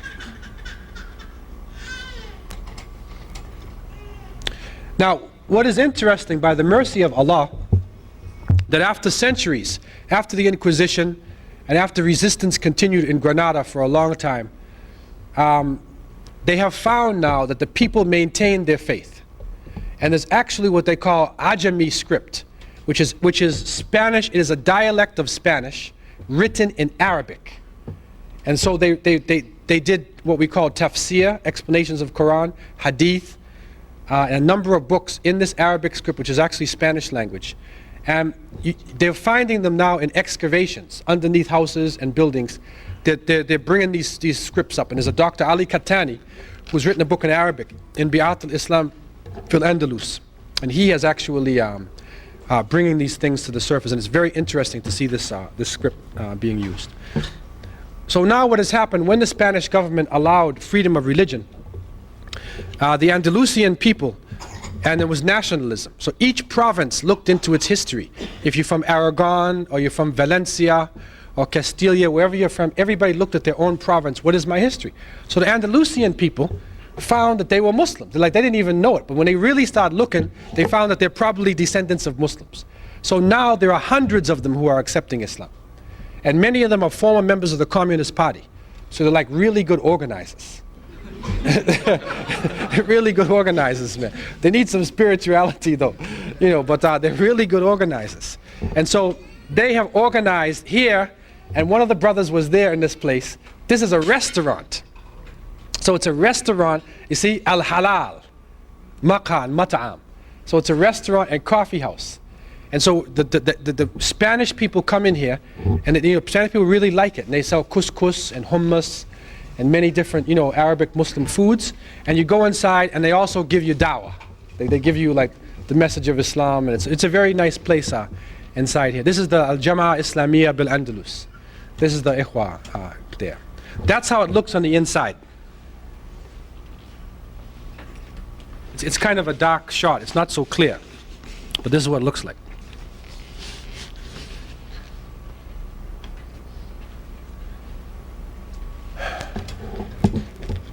Now, as you go along, another miracle, I would say, is now the Muslims have their own jamia, their own mosque again, right down the street from the cathedral. So as you turn the corner in this small street, that's what you look at. And you look up the top, you can see it there. This is the masjid there. And all this is the complex where the Muslims have re-established themselves there in Cordoba. So this is the Masjid al-Andalus, and also it has International Islamic University. International Islamic University. And if there's anybody who's interested in contacting the Islamic University there, and they have some courses and they can teach you Spanish, and they have scholars coming from Morocco who are teaching there also. They opened up in 1995 in the spring, in the fall. Anybody who's interested in that, I have a little brochure with me, which I can leave with Hasib and the brothers and sisters here. If anybody's interested in this, you can contact there. You can even go to school there in Cordoba. It's an international Islamic university. So this is the masjid there, and I went and we had Jumu'ah Salat, and the Khatib gave the khutbah in Arabic and Spanish. Arabic and Spanish. That's the masjid now, alhamdulillah. And they built it like a scale model of what the old Cordoba one was too. It's very small, but alhamdulillah, it's really well done. It's well done. They really use the space well there. They economize on the space. Now this is some shots, this is where the university is, where the classes are and dormitories and whatnot there. That's another shot on the inside with the university. And the flag they're using actually is the flag used by the Muslim leaders in Al-Andalus. وَلَا غَالِبَ إِلَّا اللَّهِ. That's what they used to say. There is no conqueror or no irresistible force except for Allah. And when you go to Qasr al-Hamra, Al-Hambra, and many of the places, you will find this written all over the place. وَلَا غَالِبَ إِلَّا اللَّهِ.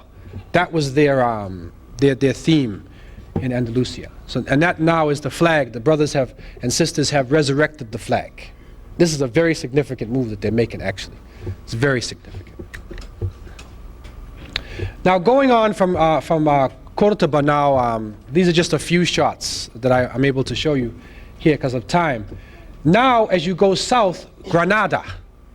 And Granada was the last stronghold of Islam. And I think part of the reason why Granada was able to resist is not just because the Muslims had some special army or something down there. It is because it is naturally protected by the mountains. It is protected by mountains on all sides, and it goes right down to the sea. And so you can see in the back, I think I don't know if it's a Sierra Nevada, I don't know if it's Sierra Nevada, but it's a big mountain range there. Look, it's snow on the top of it. So all you got to do is guard the mountain pass. And so they were able to hold off Ferdinand and Isabella for like even, I think it's about 150 years more than the other parts of Andalusia. So Granada was the last place, and in 1492, Abu Abdullah, known as Boabdil, he surrendered Granada. And what was sad is that in his treaty, and you can see written copies of the treaty, it was said that as long as you pay your taxes and you accept Ferdinand and Isabella as your ruler, you can have your mosques, your women will be honored, your madrasas will continue, and within 20 years they destroyed all the mosques, raped the women, and ruined the schools totally. And that was really sad, and they even had to go back in the mountains again and resist. And they resisted for another 100 years after that.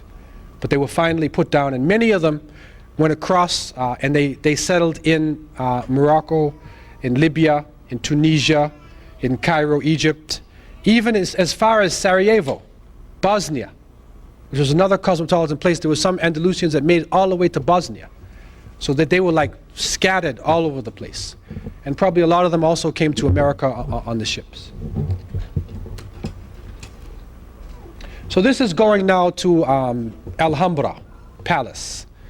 And they didn't destroy this. I guess it was so beautiful that they didn't destroy this. But they destroyed the other masjids and places in the city. Now when you're coming in, you can see the imposing size of these doors and everything. And this is the fortress part. They had a military part on the outside to defend them. Look at the size of this wall, man. See that doorway there? Thick wall they made. As you look from the top down, this is where they kept their ammunition, and this is the military section where they would defend it against people who are attacking.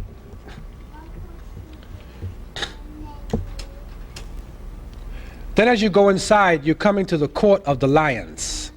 And this is one of the famous places inside. It's an amazing building. It's an amazing building. You always find water. Water was all around the place. And that is because Muslims have a preoccupation with tahara, with purification. And so water is there, and always you're finding the water being used, and then they had ways of running it in and running it out. Now when you look at this, you also see how they have influenced Spanish architecture. And so if you go to California, even buildings here, you can still, right, especially in Miami, look at some of the houses, right, how the roofs on the houses, the red roof, it's got those like tiles. That's from them, man. It's Muslims. This is the legacy.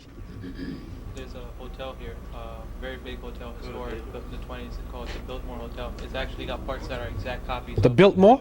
The Biltmore Hotel. Biltmore Hotel. If you go to check which part of Miami is that in? It's right around here. Exact copies of it. The brother who was with me, I'm on the right, and is a Portuguese brother. He left from, he was sent by the Jama'ah in Cordoba to take me to Granada. And so he's on the left there. He's originally Portuguese, he accepted Islam, and he's one of the students in the university there. And he's doing very well. He's learning Arabic, and he's doing very well in his studies now.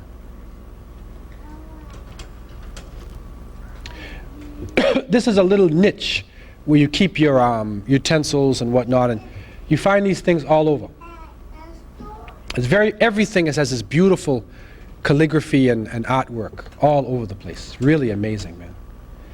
Now this is a shot. It shows like the bedrooms, places where they would, bedrooms and little niches. Everything. It's a maze. It's a maze of rooms, and this is a special part that I really used to like this picture here. I had this picture when I was in Medina, and I always kept this picture with me, and I finally made it to where this picture was.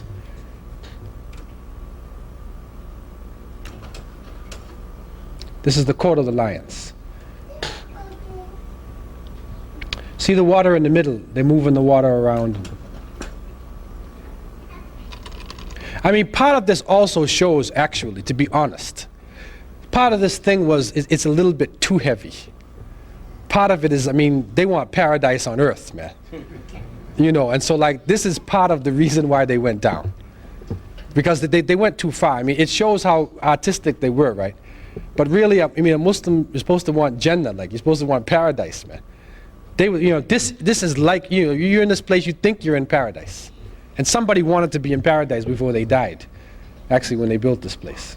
But as you go outside, you move to another section.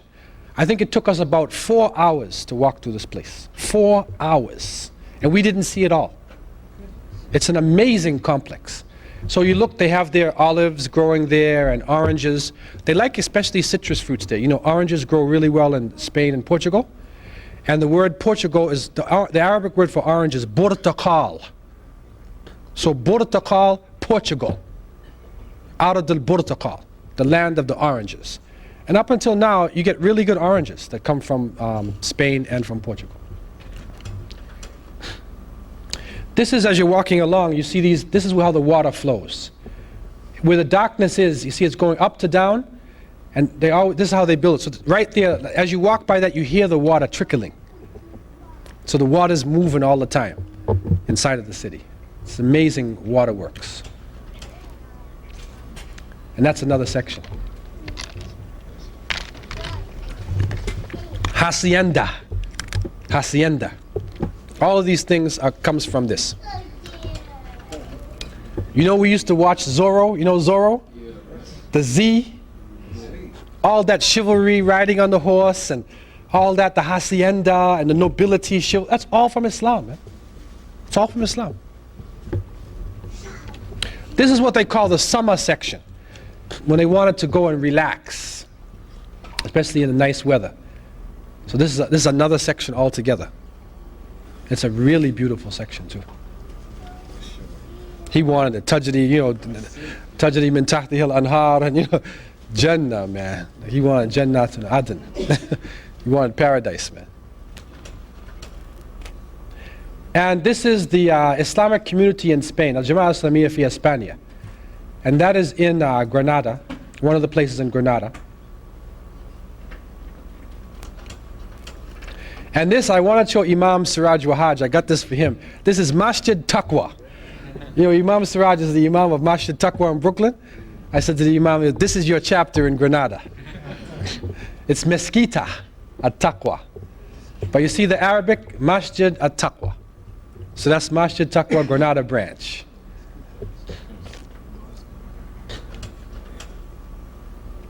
Now we left Granada, and we took a bus and went down by the coastline there, and now we're crossing from Algeciras. We crossed over to Tanja. This is North Africa you're looking at. And so you will find the Islamic cities are made like this. This is going close to Tangiers. This is the Straits of Gibraltar. Now went to Rabat, and then from there to Marrakesh. I have just a few shots here of Morocco. But again, you can see the continuity in terms of the buildings in Morocco and in Spain. Because, you know, the people who were controlling Spain were also controlling North Africa, and they were controlling West Africa. So you will find also in Senegal and other places the same type of architecture. There was actually an interchange going on between Senegal, West Africa, North Africa, and Spain. They were constantly moving back and forth, the people, called the Moors. And this is the old-time Cadillacs there near the wall of the camels in Marrakesh. What is interesting about the city there too, it's the Red City. because they use the local sand. It's like a reddish color. So the whole of Marrakesh is made from this red clay there. Very interesting. Now this type of structure here, you see the way they make the tower there. So the minarets in this structure, you find these, this is how it was done in Spain, and all over North Africa, and in Senegal also, it's this minaret type. And I was surprised because when I went to speak in the University of Texas, the main center is like that, man. They took the same one and put it in the University of Texas. And Stanford too? Stanford too. And the Biltmore. That's where it comes from. So that's part of your legacy right there, architecture. And this is a masjid there in Marrakesh. Now this one was built by Al-Murabitun. And the Murabitun were not into being too fancy. But they have a way of doing the architecture. It's simple, but it's still very artistically done. You know, it's got flavor to it. But it's not as overly ornate as some of the other people. Yeah. And this one was built by Al-Muwahhidun. That's the group that came after Al-Murabitun. They would say Al-Muhadis. In English, they say Al-Muhadis. And they call Al-Murabitun Al-Muravids. So Al-Muwahhidun, this was a place that was built by them. It was a training center, and also it's an irrigation center. And they brought the water in. There's a huge lake there, man-made lake. And according to what they were telling us, what they would do, the Berbers were coming off the desert. And when you're in the desert, the only water you have, you drink that water. So they don't know how to swim. And they were bringing recruits across the Straits of Gibraltar to go to Spain. So they bring you here and they teach you how to swim. So this is like the first swimming pools, like in a sense, or this old swimming pool.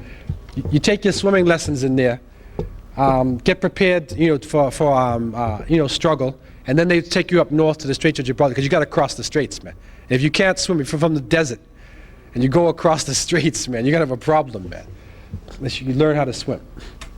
So Al-Muwahhidun were using this as a and also it irrigates the land around there. There are olive groves and date palms, and many different fruits are growing there. It's an irrigation center. Also, it's a very rich culture there in Marrakesh. The kufis and caps and different types of work being done by the women there. This marketplace is a really nice marketplace, man. If those of you into marketplaces, there's a lot of stuff here, man. You could stay here all day. And this is also another open market. And I was there in the springtime. And they have a special springtime season. It's like everybody from all over the country, all the young people come to Marrakesh in the spring. It's like a spring break, like we would call spring break. So they come here for the spring break. And in this marketplace at night, it's really nice at nighttime, because at nighttime the lights are on and they're making like kebabs, like we call burgers, like kebabs, and different samosa and foods, and couscous and barbecue, and it's really nice at night. Cane juice. And people are just like talking, mingling with each other, and it's a nice atmosphere there in the evening. But they're also known for magic. The Marrakesh people, they have some dangerous voodoo, right? A Sahara, and the Sahara are there in Marrakesh, and this is the Moroccans told me, man. They have the Siha, and this is an amazing shot here, right? This is one of the Sah. This is the Sah here. These are live snakes, man. So I talked to him in Arabic. I said, "What you got? What do you got, man?" So he said he pulled these snakes out, man. You see the snakes? They're alive. And he pulls them out to me, and he shows me the thing, and he's carrying on and trying to scare me. Then afterwards he puts his hand out and says, "Yalla, hatsa fulus. Give me some money." I said, "Brother, I'm not giving you no money, man, for pulling out no snake." Then he starts cursing me. "May your children hate you," and all this stuff. Astaghfirullah. He's cursing me, man. I said, "Look, I'm not afraid of you, man. I'm afraid of Allah, man. I'm not afraid of you." But some people would be really scared if this guy is like an Obeah man or a voodoo man. They'd be really scared of his curse, like, right? It's a dangerous guy. Astaghfirullah. Look at him.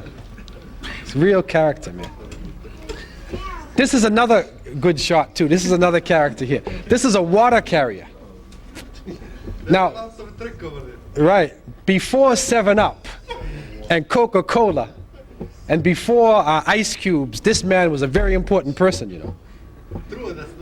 That's right, in all the Muslim cities, because he carries water and he flavors the water. You get like rose water, and you know, so he was like the walking 7-Up Coca-Cola man. And so that he still maintains the traditional dress there, and it's very interesting, his dress. Then we went overland and we went to Fez. And Fez. This is also another very historic town.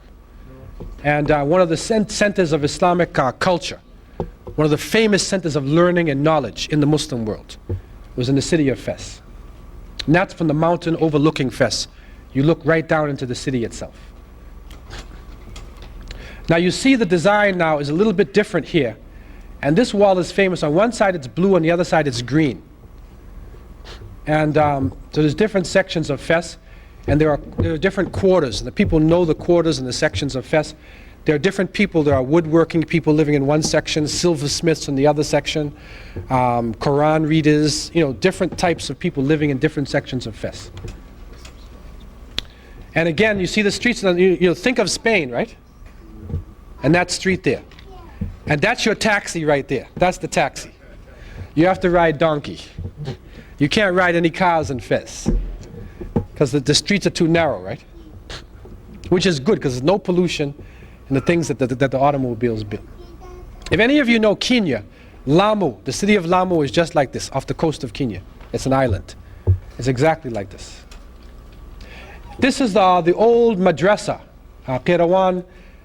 This is one of the old centers of learning in Fez.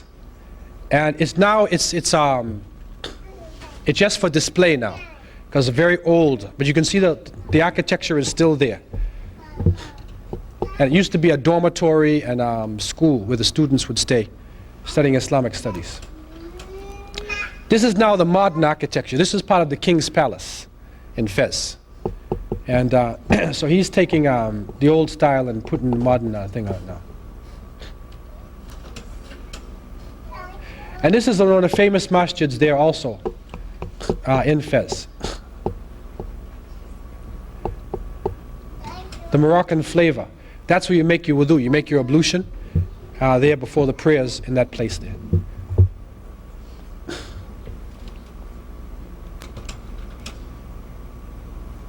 And this is another masjid in Rabat. This is in Rabat.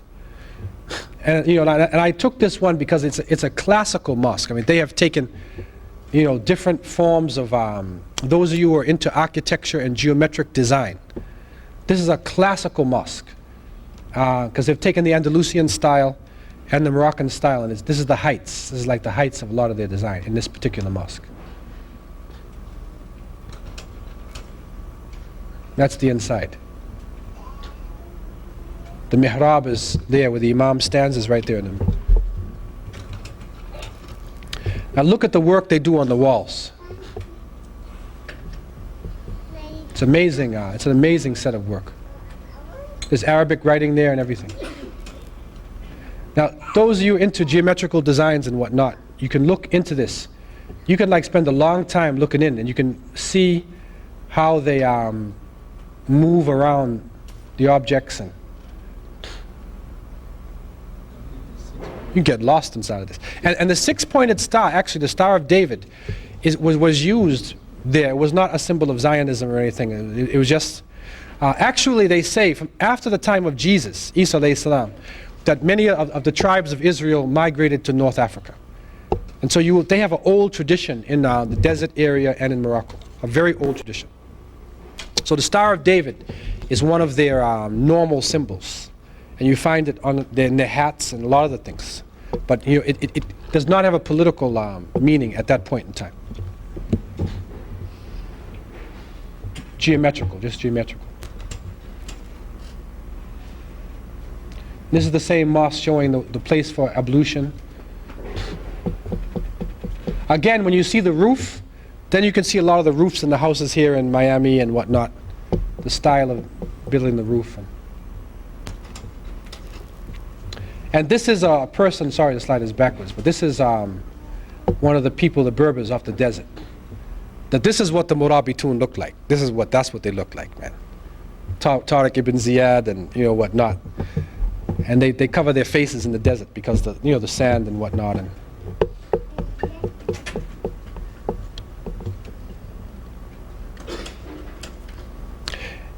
boy, I got the slide backwards. This is a slide of Mansa Musa. Maybe I'll try to fix that.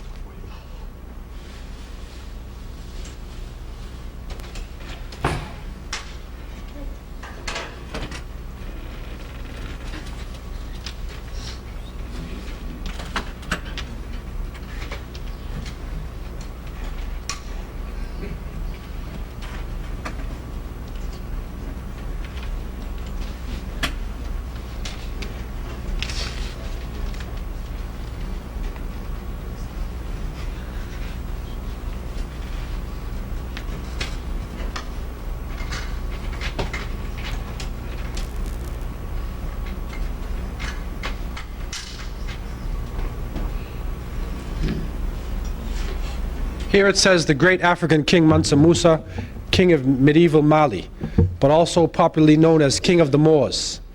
This map is taken from a European galley of the 1600s. This African ruled in the 1300s. The empire of Mali was larger than all of the states of Western Europe combined. It dwarfed the Holy Roman Empire. So this was a map that was made by the Europeans actually, when they were because gold was coming out of West Africa. This is why they even called gold guineas. The word guinea was originally being used. It's coming out of West Africa. And this is the map I was talking about with Barry Fell. Sorry, it's I got it backwards. I just had changed it. But this is the map, the old map that they found, which shows you just turn around your eyes, but it shows Hudson Bay in Panama. It's an early map of America. Okay. Yeah. Okay. Any questions anybody has about anything? Okay, so we want to thank you for your patience, and inshallah, hope to see you again soon. And those of you who have come, those non-Muslims, we want to invite you to continue to come to the Islam Awareness Week. There's some other very good speakers who will be here, Imam Siraj Wahaj, and also, what's the other brother's name? Raphael. Raphael is a very interesting Spanish-speaking person who is very, very, spirited speaker. So if you can see him, you really benefit from his approach. Subhanakallahumma bihamdika nashhadu an la ilaha illa ant astaghfiruka wa natubu ilayk. Bismillahir rahmanir rahim. Wal 'asr innal insana lafi khusr illa alladhina amanu wa amilus salihat wa tawasaw bil haqq wa tawasaw bis sabr. Wa sallallahu ta'ala ala sayyidina Muhammad wa alihi wa sahbihi ajma'in. Wa akhir da'wana alhamdulillahi rabbil alamin. Wassalamu alaykum wa rahmatullah. Peace be upon you and have a safe journey home.